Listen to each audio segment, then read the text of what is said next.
Hello दोस्तों, ITI classes के YouTube channel पर आप सभी का बहुत बहुत स्वागत है।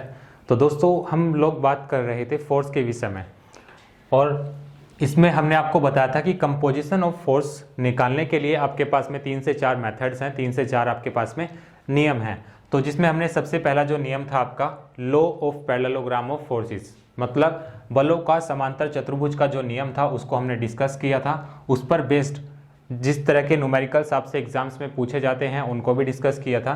तो उसी को कंटिन्यू करते हैं और जो आपका सेकंड लॉ है वो क्या है आपका law of triangle of forces, means बलों के त्रिभुज का नियम। तो वीडियो को शुरू करने से पहले मैं आपको बता दूं, यदि आप चैनल पर पहली बार आए हैं तो प्लीज़ चैनल को सब्सक्राइब कीजिए और बेल आइकन को जरूर प्रेस कर लीजिए ताकि समय समय पर आपको हमारी वीडियोस मिलती रहें। तो अब law of triangle of forces आपका क्या कहता है, इसका जो स्टेटमेंट है उसको समझते हैं। तो स्टेटमेंट के अकॉर्डिंग होता क्या है कि यदि कोई दो बल परिमाण और दिशा में किसी त्रिभुज की दो भुजाओं के द्वारा प्रदर्शित किए जाएं तो उनका जो परिणामी होगा, उनका जो रिजल्टेंट फोर्स होगा वो क्या होगा, उस त्रिभुज को बंद करने वाली भुजा से प्रदर्शित किया जाएगा। तो इसको समझते हैं। जैसे कि मेरे पास में कोई ये बिंदु है O, इस पर आपके दो बल कार्य कर रहे हैं। ये आपका P फोर्स है और ये आपका Q फोर्स है और इन दोनों के बीच में जो एंगल है वो क्या है आपका थीटा है। तो इसमें आपको ये बताया गया है कि जो इन दोनों बलों का परिणामी होगा, इन दोनों का जो रिजल्टेंट फोर्स होगा वो क्या होगा, इस त्रिभुज को बंद करने वाली भुजा से प्रदर्शित किया जाएगा। अब यदि हम बात करें इस त्रिभुज को बंद करने की, तो त्रिभुज को जब बंद करेंगे तो क्या होगा, जो रिजल्टेंट आएगा वो क्या होगा, वो कुछ इस तरह से होगा। मींस ये आपका जो पूरा का पूरा त्रिभुज बनेगा वो कब बनेगा, जब आप इसका रिजल्टेंट फाइंड आउट कर लेंगे। तो क्या है, अब इसको हम क्या करते हैं, इसमें आपके पास में दो कंडीशन होगी। पहला क्या होगा, जब आप इसका वेक्टर डायग्राम ड्रॉ करेंगे तो जो भी आपके पास में फोर्सेस गिवन होंगे उनको आप उन्हीं के समांतर, उन्हीं के पैरेलल ड्रॉ करेंगे। जैसे मेरे पास में P फोर्स है, मैं मान लेता हूं कि ये आपका O बिंदु है, ये आपका A है और ये आपका B है। OA पर जो आपका बल लग रहा है वो कितना है P, OB पर जो आपका बल है वो कितना है Q, और इन दोनों फोर्सेस के बीच में जो एंगल है वो कितना है थीटा। तो जब इसका आप वेक्टर डायग्राम बनाएंगे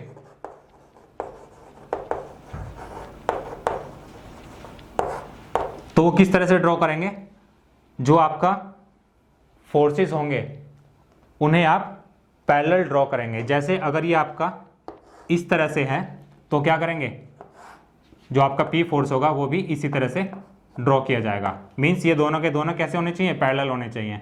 तो ये हो जाएगा आपका O, ये हो जाएगा आपका A। ये आपका जो फोर्स है इस पर वो क्या है P है।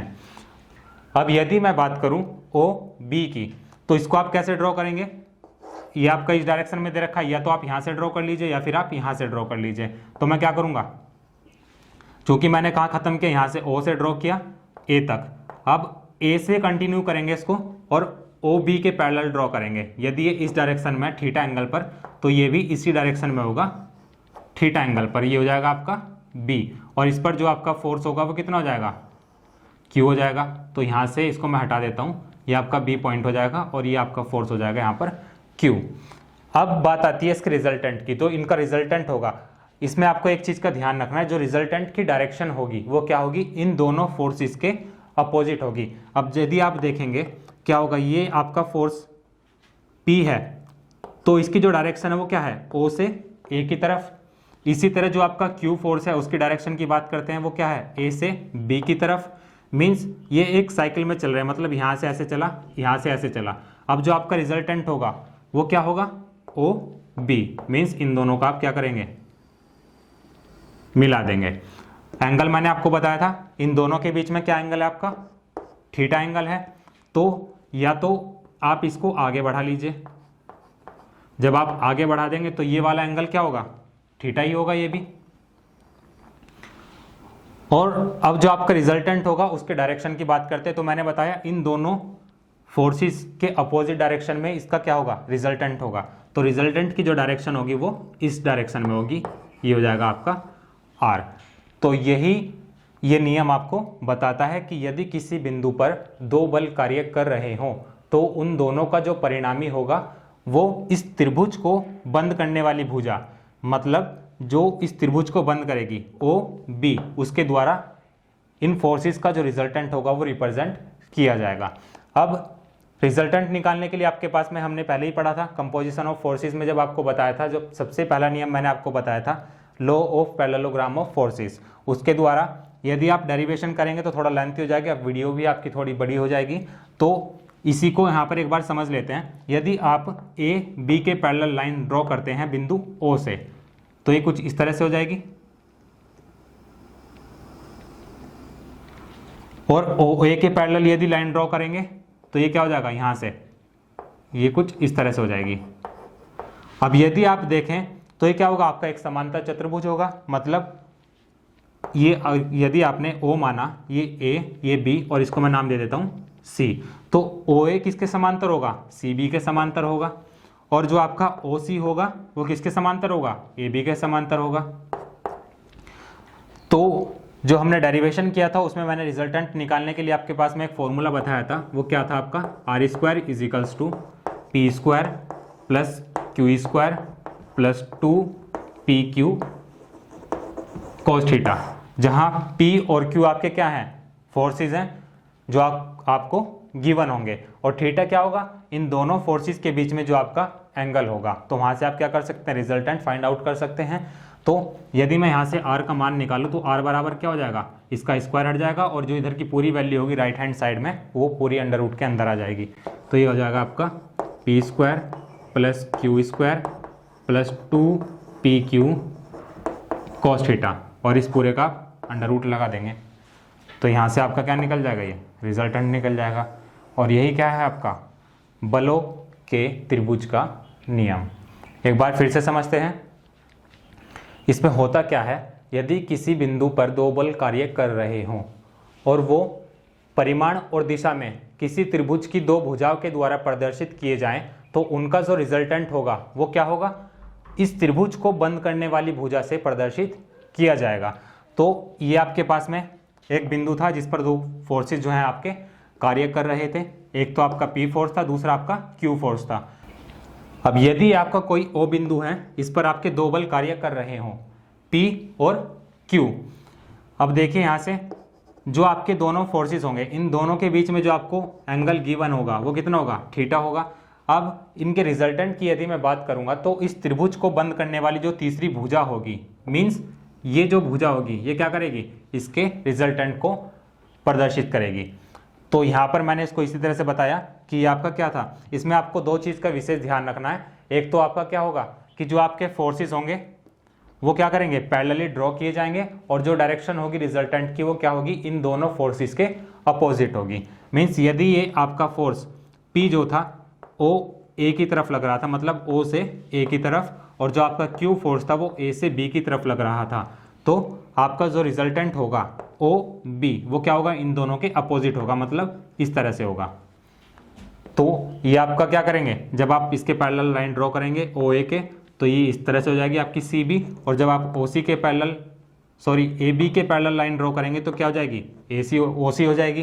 तो क्या करेंगे, यहाँ से ये आपके पास में एक समांतर चतुर्भुज बन जाएगा। और वहाँ पे हमने आपको बताया था जब डेरिवेशन किया था उसका कि रिजल्टेंट आप कैसे फाइंड आउट करते हैं, वो क्या होता है आपका R = P² plus Q² plus 2PQ cos theta. इसके बाद थर्ड है आपका opposite of triangle of forces, मतलब बलों के त्रिभुज का जो विलोम होगा उसका नियम। तो ये क्या कहता है आपका कि यदि कोई भी तीन बल किसी त्रिभुज की भुजाओं के द्वारा प्रदर्शित किए जाएं तो वो क्या होंगे, तीनों के तीनों फोर्सेस जो होंगे आपके इक्विलिब्रियम में होंगे, मीन्स संतुलन की अवस्था में होंगे। अब ये मैं मान लेता हूं कि ये मेरे पास में कोई त्रिभुज है, और जो इसको मैंने नाम दिया ABC। अब BC पर जो आपका बल कार्य कर रहा है वो क्या है, आपका P है। CA पर जो कार्य कर रहा है वो क्या है, Q है। और AB पर जो कार्य कर रहा है वो क्या है, R है। तो पी क्यू आर ये तीनों फोर्सेस किसी त्रिभुज की भुजाओं के द्वारा प्रदर्शित किए जाएं तो क्या होंगे, तीनों के तीनों फोर्सेस जो होंगे आपके संतुलन की अवस्था में होंगे, संतुलन में होंगे। संतुलन का अर्थ क्या होता है? संतुलन का अर्थ ये होता है कि यदि आप, ये अगर पॉइंट है आपका, इस पर आप कोई भी बल लगाएंगे, कोई भी विस्थापन करेंगे, कोई भी घूर्णन करेंगे, किसी भी तरह का कोई भी मूवमेंट यदि आप इस पर करेंगे तो क्या होगा, वो सब के सब आपके जीरो होंगे। इक्विलिब्रियम का मतलब ये होता है कि उस पर जितने भी फोर्सेस आपके लगेंगे वो क्या होंगे, सब के सब शून्य होंगे, इसकी स्थिति में कोई भी परिवर्तन नहीं होगा। तो ये कंडीशन आपकी क्या कहलाती है? इक्विलिब्रियम की कंडीशन कहलाती है, मतलब संतुलन की अवस्था कहलाती है। अब इसमें होता क्या है, संतुलन की अवस्था में आप क्या करते हैं, संतुलन की अवस्था में आपके ये होगा कि जितने भी इस पर हॉरिजॉन्टल फोर्सेस लगेंगे, मींस इस डायरेक्शन में, मतलब क्षैतिज दिशा में जितने भी बल इस बिंदु पर कार्य करेंगे उन सब का सम्मिशन जो होगा वो क्या होगा, शून्य होगा, उनका जो परिणामी होगा वो शून्य होगा। मींस जितने भी आपके हॉरिजॉन्टल फोर्स होंगे उन सभी को आप ऐड कर लेंगे और बराबर कर देंगे जीरो के। इसके बाद में जो दूसरी कंडीशन होगी संतुलन की, इस बिंदु पर जितने भी आपके वर्टिकल फोर्सेस लगेंगे उनका भी परिणामी क्या होगा, आपका शून्य होगा। तो उसे क्या लिखेंगे, sigma v equals to zero. और मोमेंट की यदि हम बात करें, अब यदि इस पॉइंट के अबाउट आप मोमेंट लेंगे तो वो भी क्या होगा, आपका जीरो होगा। तो यहाँ पर क्या लिखेंगे, sigma m equals to zero. तो ये कंडीशन होगी आपकी इक्विलिब्रियम की। तो ये था आपका opposite of triangle of forces. जो अभी हमने आपको दोनों टॉपिक्स बताए हैं, law of triangle of forces और opposite of triangle of forces, इन पर बेस्ड आपसे कोई भी इस तरह का न्यूमेरिकल नहीं पूछा जाता।